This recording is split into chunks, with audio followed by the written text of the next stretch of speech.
Hello everyone. Back again with film recaps.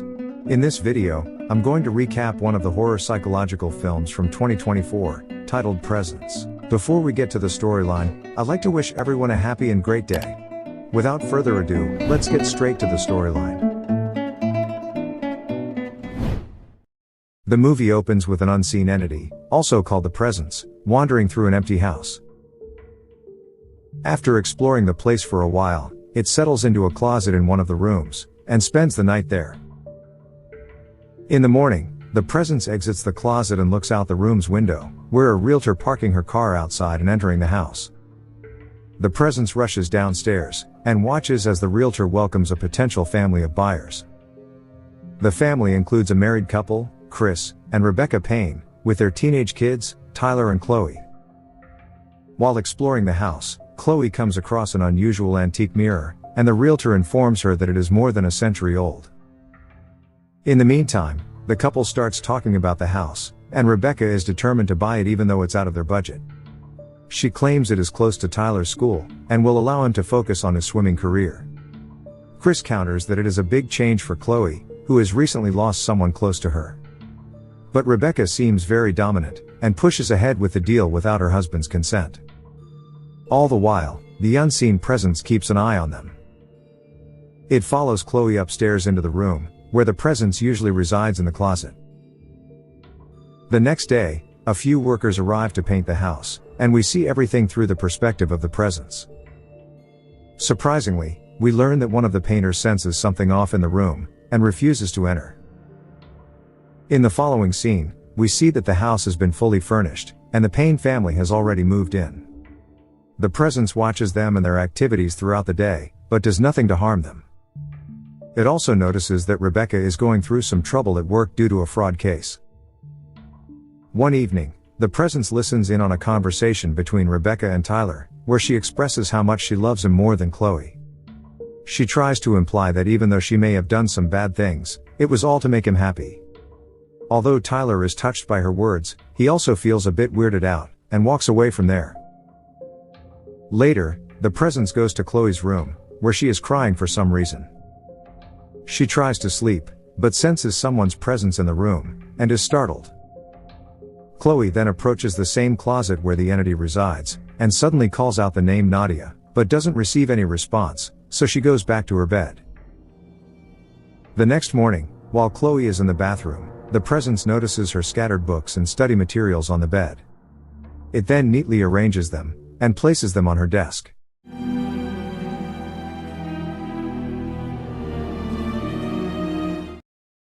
Later, Chloe is surprised to find that her things have been moved.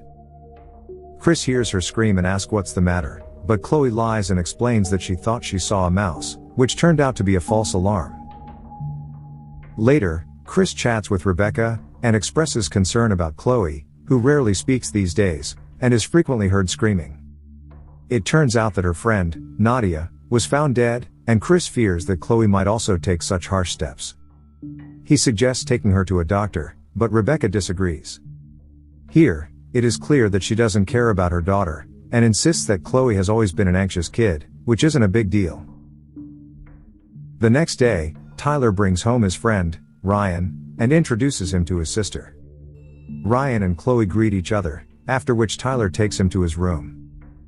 The boys begin talking about throwing a party next week, and Chloe listens in from her room with interest, before returning to her bed. We then notice the Presence being protective and closing the bedroom door behind her.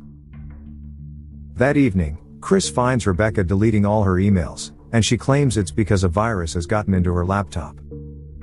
She then informs him about Tyler's win in his latest swimming competition. However, Chris shows no excitement, and informs her of a new therapist he has found for Chloe. But Rebecca once again dismisses it, saying it's not needed because time will heal everything. Upset, Chris reminds his wife that she has 2 kids, not just one. Later on, Chris consults his lawyer, and asks whether one spouse's involvement in illegal activities can affect their partner as well. He even inquires about the situation if they are legally separated. Chris claims it's for a friend, but it seems like he is referring to his own situation. The next day, the Presence sees Chloe bring Ryan to the house while no one else is home. They start chatting, and Ryan suddenly reveals that her brother has a dark side, and wants to pull a mean prank on someone named Simone.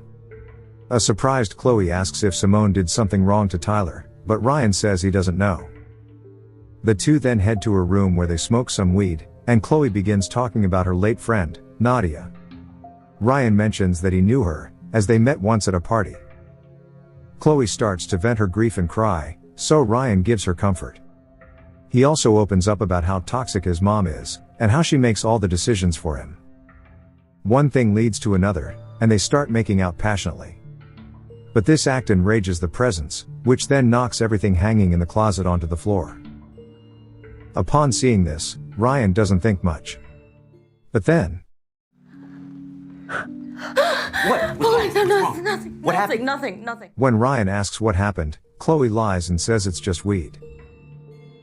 That evening, during dinner, Chloe describes to her family the bizarre things she's been experiencing in the house. The others don't seem to have had similar occurrences, so Chloe suggests it might be Nadia's ghost. However, Tyler gets upset, and accuses her of making up nonsense just because her drug addict best friend passed away. He claims that Ryan is the most popular guy at school, and if he finds out about this, he'll never be his friend. This sparks an argument between the siblings, and Tyler leaves the dinner table, followed by his mom. After some time, Chris talks to Tyler, and advises him not to be harsh on his sister, who has been through a lot. He mentions that apart from Nadia, there was another girl who died, and Chloe used to know her as well. But Tyler doesn't seem empathetic, and responds that she's probably doing the same drugs, and will end up just like those girls. He thinks she is imagining strange things, therefore, she sees them. In response, a disappointed Chris tells his son that he knows there is an amazing man inside him, and wishes to see him soon. The next evening, the family is gathered in the living room, and the presence is also there. Tyler tells everyone how he and his friends played a cruel prank on Simone, leaving her totally embarrassed.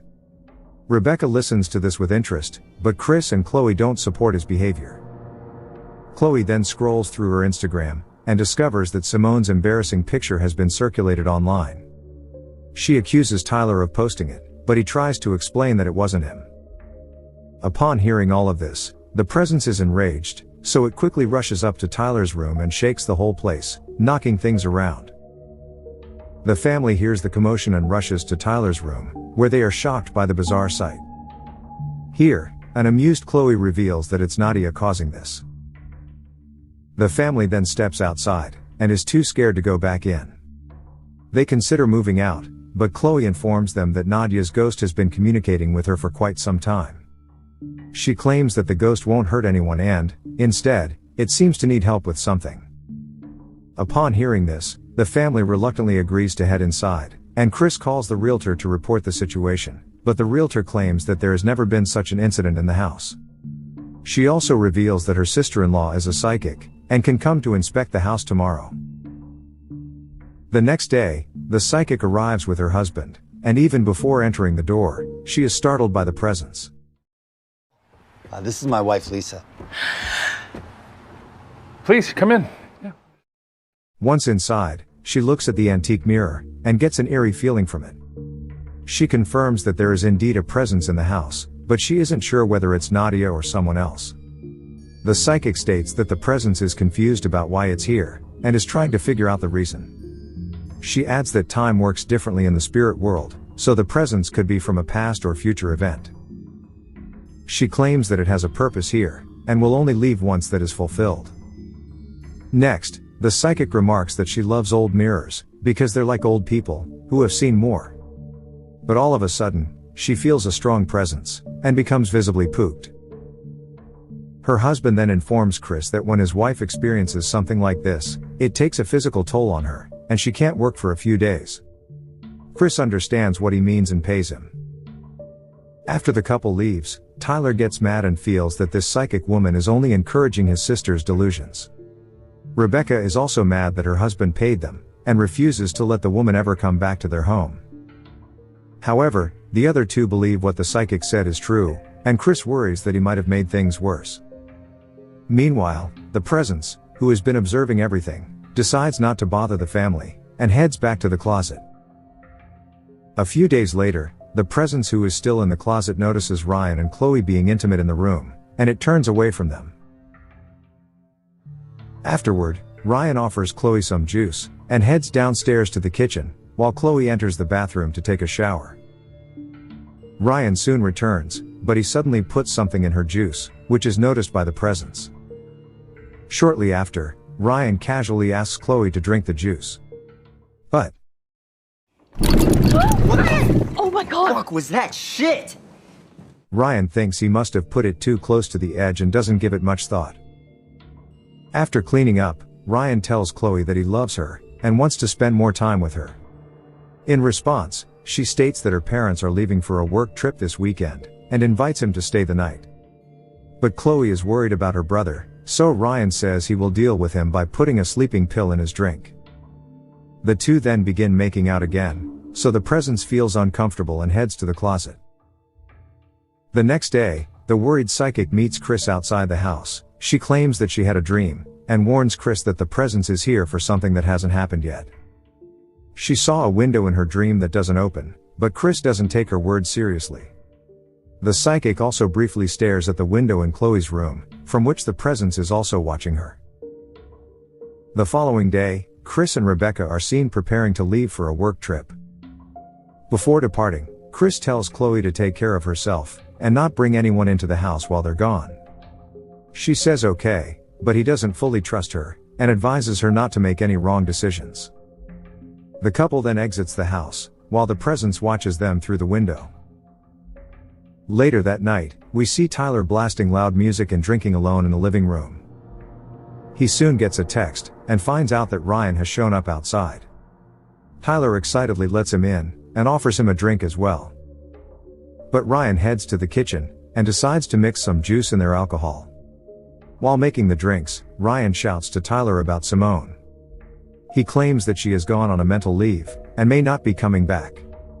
After adding pills in a glass, he later hands it to Tyler. The naive boy drinks it without hesitation, and soon passes out. Following this, Ryan heads to the kitchen, makes another drink, and mixes it with the sleeping pill. He then goes upstairs to Chloe's room, where she seems to be in a very depressed mood. Surprisingly, she tells him that she doesn't want to continue the relationship, because she is not emotionally stable right now.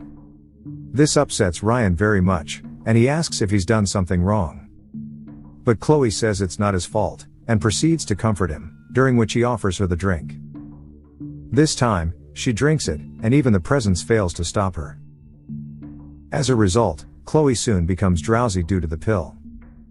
Ryan starts playing with her hair and continues talking to her, until she falls asleep completely. Next, Ryan starts rambling about how he's in control of Chloe's unconscious body. He lays on top of her and takes out a black device, which opens to reveal a roll of plastic wrap. He talks to Chloe in a psychotic state, and goes into detail on how thin the plastic wrap is. Ryan then places the plastic over Chloe's mouth and nose, and reveals a shocking truth: he was the one who killed Nadia. Not only that, but he is a psycho serial killer, who has murdered several other girls as well. Whenever Chloe is about to suffocate, Ryan removes the plastic to let her breathe briefly, before putting it back again, as he enjoys seeing her suffer. He coldly explains that no one will figure out what caused her death, and people will assume she overdosed on drugs, just like with Nadia. Meanwhile, the presence, who has been observing everything, quickly rushes downstairs. It finds a passed out Tyler, and starts flicking on the lights, and making noises to wake him up. After much effort, Tyler finally wakes, when he realizes that Ryan is up to no good. And so, he does the thing that kills them both.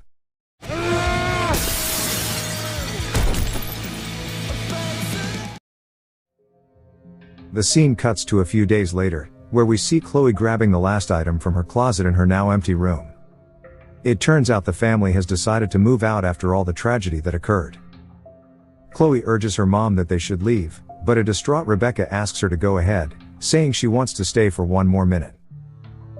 In the final scene, Rebecca approaches the antique mirror one last time, and is shocked to see Tyler's reflection staring back at her, so the family rushes to her side. It is at this point that we learn that it was Tyler's ghost, who came back in time to save his sister. It is revealed that Tyler was the presence we see in the house all along. He had actually traveled back in time with the sole purpose of preventing his sister's death. The movie comes to an end as the presence leaves the house for the first time after finally fulfilling its purpose. Okay guys, thanks for watching. See you again in the next video.